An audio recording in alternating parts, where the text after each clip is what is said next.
Hi, I'm Lucy. Hi, I'm Emma. We're from St. Mary's College, working with the Friends of the Joaquin Moraga Adobe. And today we're going to be explaining some of the clothing here at the Adobe and what their uses were.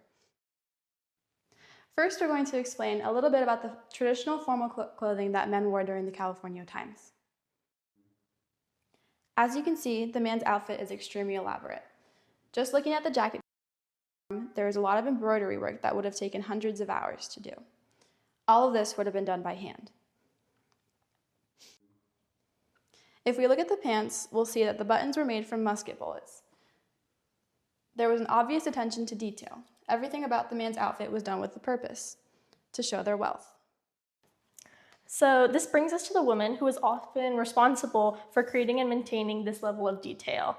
While the woman's outfit is also intricately done with embroidery, beads, and decoration, there is an obvious difference between the two.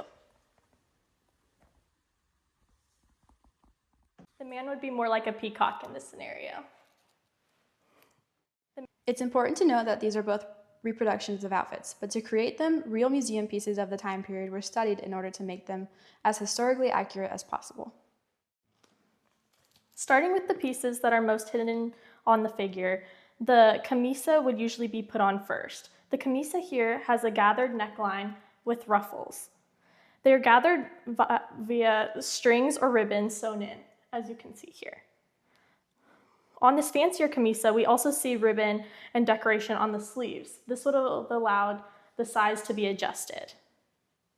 The bottom of the camisa would fan out and provide more of a shape for the outfit. Under the camisa would be a petticoat. When dancing or moving, the bottom of the petticoat could sometimes be seen.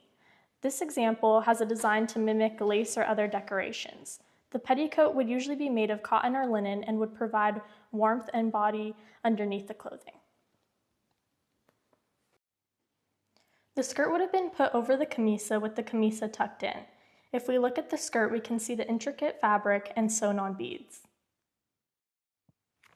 We can also see the white pattern flowers at the bottom. These would have been done by hand after acquiring the fabric with a stamp. Covering the waist would have been a sash tied to add color. And for the woman, tucked into the sash is the ends of the scarf, which is wrapped around her neck. Now we're in the bedroom of the Moraga Adobe, and in 1855, this was considered the women's room. Here are some women's clothing that we will be explaining for everyday use. Now we have a few rebozos. These were essential for women and girls' daily lives. Rebozos were commonly rectangular and very long.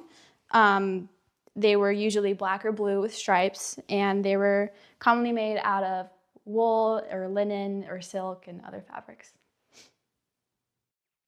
The rebozo could be worn in many ways, especially as a shawl. This had many practical uses, including protection from the sun and elements and providing warmth. It would also allow the woman to carry things such as babies or food. The rebozo could be pulled up and be made into a head covering, and then when riding, the woman would put a hat on top of it.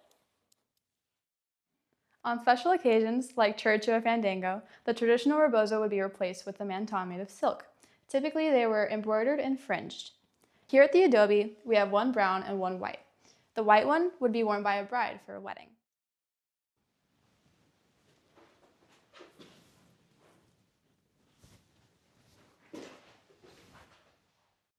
Women would also wear high combs known as peinetas tucked into high buns. These would traditionally be made out of tortoiseshell or ivory. As you can see, there is an ornate design and the comb itself is curved to fit into a high bun.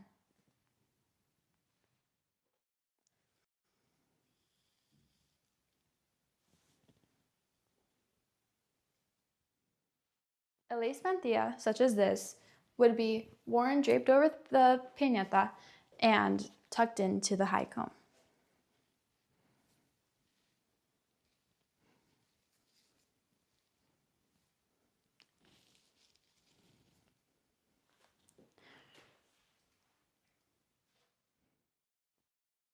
Now all I need are my slippers and I'm ready for dancing. These are actually authentic slippers. Thank you all for watching. I'm Lucy and this is Emma. We're taking public history at St. Mary's College. We hope you learned something here at the Joaquin Moraga Adobe.